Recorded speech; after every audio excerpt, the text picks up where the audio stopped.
Good morning, kids. I hope you all are enjoying your studies at home. Kids, today we are going to start a new chapter, that is chapter number 6. Let me study page number 39.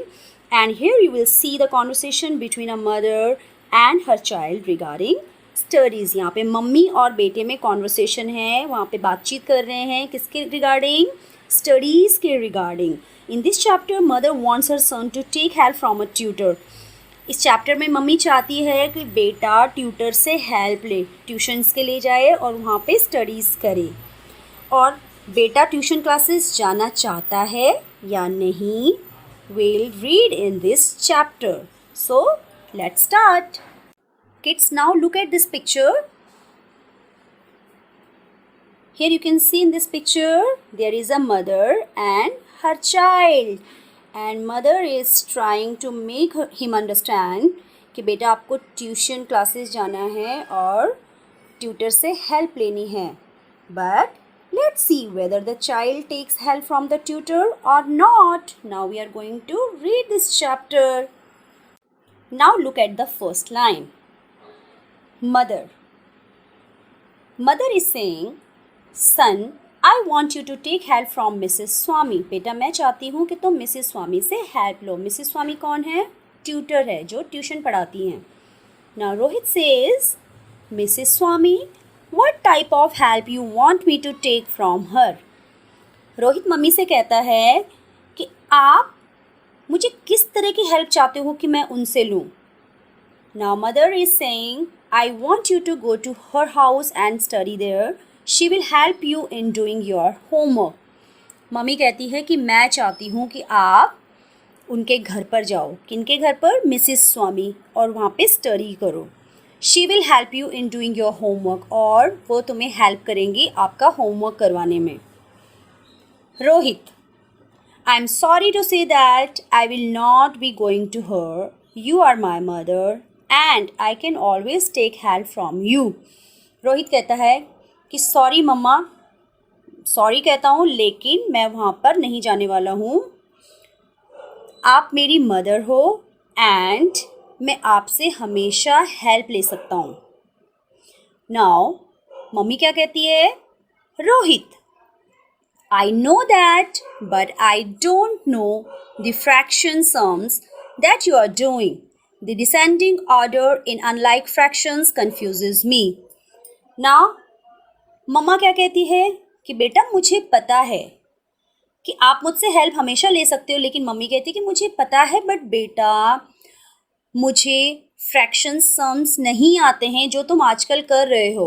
और descending order in unlike fractions confuses me. और descending order और unlike fractions ये मुझे क्या करते हैं? Confuse करते हैं.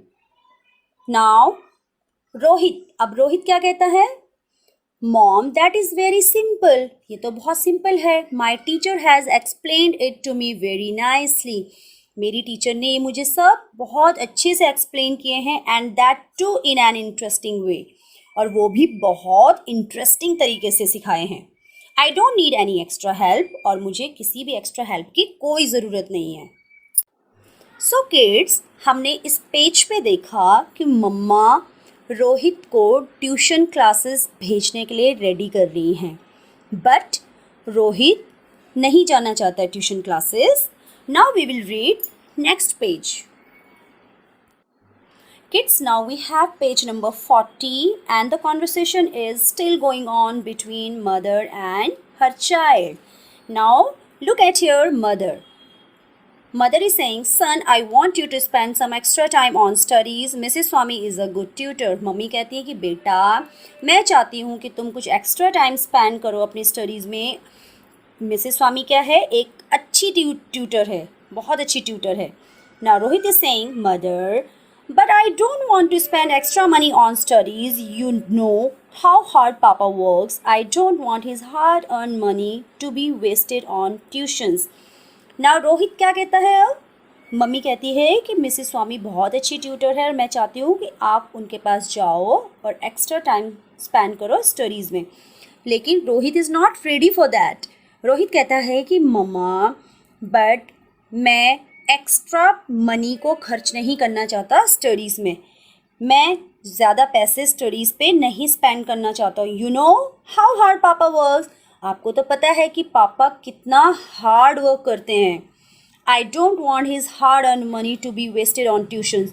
मैं नहीं चाहता कि मेरे पापा की हार्ड अर्न कमाई, बहुत मुश्किल से कमाई हुई मनी को मैं वेस्ट कर दूँ ट्यूशन्स पे. So Rohit doesn't want to go to tuition classes. Now mother is saying Mrs Arora's daughter also goes to study there. मम्मी कहती है कि मिसेस अरोरा की डॉटर भी वहाँ पे स्टडी के लिए जाती है. Now let's see what does Rohit reply. Rohit क्या कहता है? Mother, I am ready to spend extra time on studies but sorry I don't need to waste any money on tuitions. Rohit क्या कहता है? रोहित कहता है कि मम्मा मैं स्टडीज़ में एक्स्ट्रा टाइम देने के लिए रेडी हूँ but sorry I don't need to waste any money on tuitions. But मुझे ट्यूशन्स पे एक्स्ट्रा मनी खर्च करने के, वेस्ट करने की ज़रूरत बिल्कुल भी नहीं है. All my teachers are good. They have taught me how to manage my time properly. I can study on my own.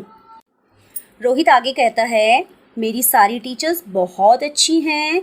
They have taught me how to manage my time properly. उन्होंने मुझे सिखाया है कि अपने time को कैसे manage करना है. I can study on my own. मैं अपने आप पढ़ाई कर सकता हूँ. Now mother is saying, Child, you don't get individual attention in the class. I want you to stand first in every subject.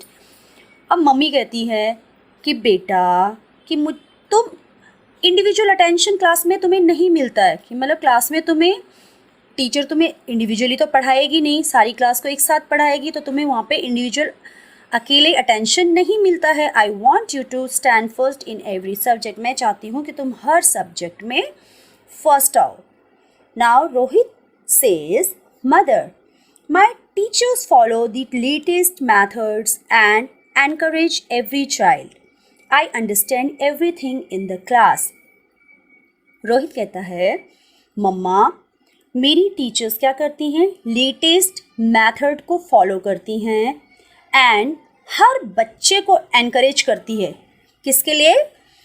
पढ़ाई के लिए एनकरेज करती है, हर चीज़ के लिए एनकरेज करती है.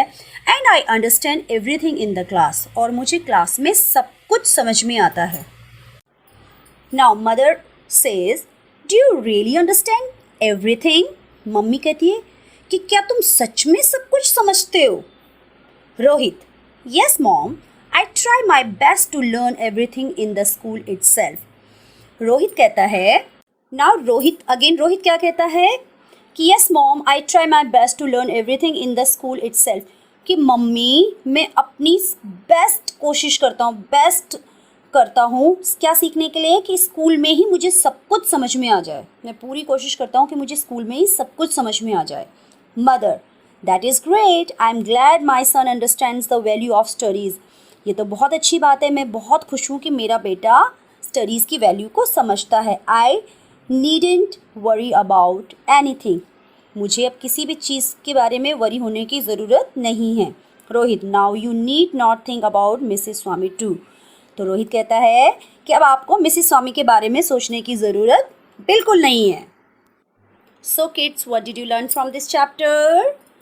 We have learn that if you also pay attention to studies at school as well as home, then you also don't need to go any tuition classes. अगर आप क्लास में ध्यान देते हैं और इसी तरह से आप घर पे भी ध्यान देते हैं स्टडीज़ में, तो आपको कहीं भी ट्यूशन क्लासेस पे जाने की कोई ज़रूरत नहीं है. जैसे रोहित को ज़रूरत बिल्कुल नहीं पड़ी ट्यूशन क्लासेस में जाने की. आपको पता है ना कि अगर हम ट्यूशन जाते हैं तो हम एक्स्ट्रा मनी पे करते हैं ट्यूटर को. तो इससे अच्छा तो ये है ना कि हम क्लास में ध्यान से पढ़ें और घर पे भी ध्यान से पढ़ें. Correct kids? I hope you understood the chapter. Kids, now read this chapter 2 times very well and underline the difficult words. Now we have some book exercises. Exercise number A, multiple choice questions. आपको एक सही option पे टिक करना है. 1. Rohit's mother wanted him to. Rohit की mummy ने क्या चाहा? Go out and play, take help from Mrs. Swami, say sorry, do sums. बाहर जाने के लिए और खेलने के लिए, मिसेस स्वामी से हेल्प लेने के लिए, सॉरी कहने के लिए या सम्स करने के लिए. So which is the correct answer? B, take help from Mrs Swami, Mrs Swami से हेल्प लेने के लिए. Second, Rohit knows fraction properly because Rohit को फ्रैक्शन बहुत अच्छे से आते हैं, क्योंकि हिज मदर एक्सप्लेन देम, उसकी मम्मी ने एक्सप्लेन किए. They are easy to solve, वो बहुत ईजी हैं सॉल्व करने के लिए. His teacher explain it properly, उसकी टीचर ने बहुत अच्छे से एक्सप्लेन किए हैं. हिज फ्रेंड हेल्प्ड हिम, उसके फ्रेंड ने हेल्प की. So which is the correct answer?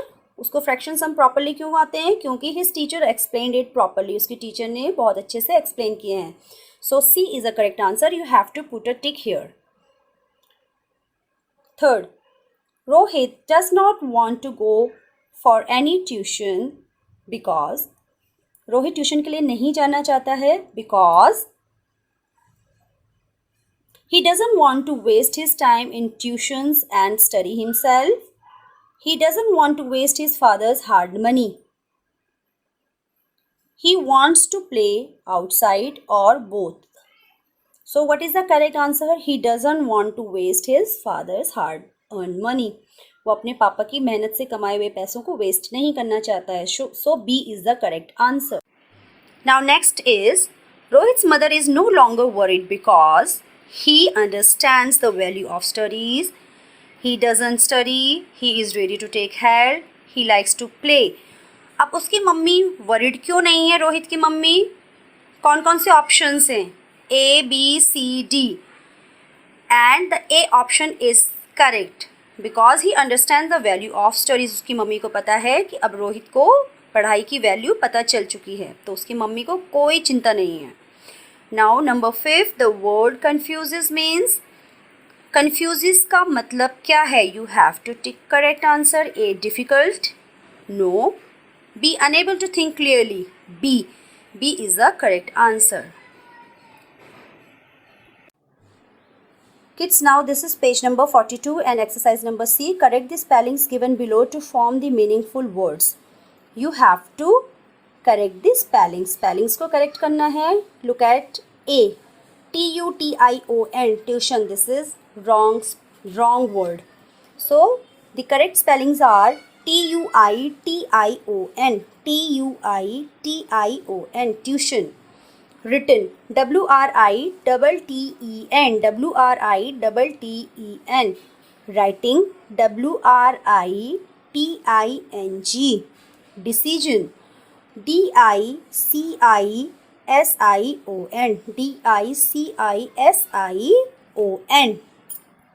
Now look at this exercise. Action words can be used in present and past form to tell the time when the action happened. Action words means verbs. Action words भी कहते हैं इन्हें, doing words भी कहते हैं, और action words और doing words are called verbs. ये क्या कहलाते हैं? verbs. So इन्हें हम present में भी यूज़ करते हैं और past में भी यूज़ करते हैं to tell the time. time बताने के लिए कि action कब हुआ है. For example, I write a letter. मैं एक letter लिखता हूँ. I wrote a letter. मैंने एक letter लिखा. I want to buy a toy. मैं खिलौना खरीदना चाहता हूँ. I bought a toy. मैंने एक खिलौना खरीदा. It means एक्शन हो चुका है, आप इस काम को कर चुके हो. Play. I play in the park. मैं पार्क में खेलता हूँ. I played in the park. मैंने पार्क में खेला. I think about a new idea. मैं एक नए आइडिया के बारे में सोचता हूँ. I thought about a new idea. मैंने एक नए आइडिया के बारे में सोचा. I stand first in the class. मैं क्लास में फर्स्ट आता हूँ. I stood first in the class. मैं क्लास में फर्स्ट आया. I bring vegetables from the market. मैं मार्केट से वेजिटेबल्स लाता हूँ. I brought vegetables from the market. मैं मार्केट से वेजिटेबल लाया. Kids, do these exercises in your book in very neat handwriting. So that was all about the chapter Let Me Study. Let me study means मुझे पढ़ने दो. Kids, you can make many sentences by using the word let. आप let word से बहुत सारे sentences frame कर सकते हैं अपनी practice notebook में. For examples, let से जैसे हम बहुत सारे sentences बनाएंगे. लेट मी टॉक, मुझे बात करने दो. लेट मी स्लीप, मुझे सोने दो. लेट मी गो आउटसाइड, मुझे बाहर जाने दो. Let me play in the park, मुझे पार्क में खेलने दो. लेट मी वॉच टीवी, मुझे टीवी देखने दो. Let me play with my friends, मुझे अपने दोस्तों के साथ खेलने दो. सो आप इस तरह के बहुत सारे सेंटेंसेस अपने पीसी में बनाएंगे for practice. All right kids.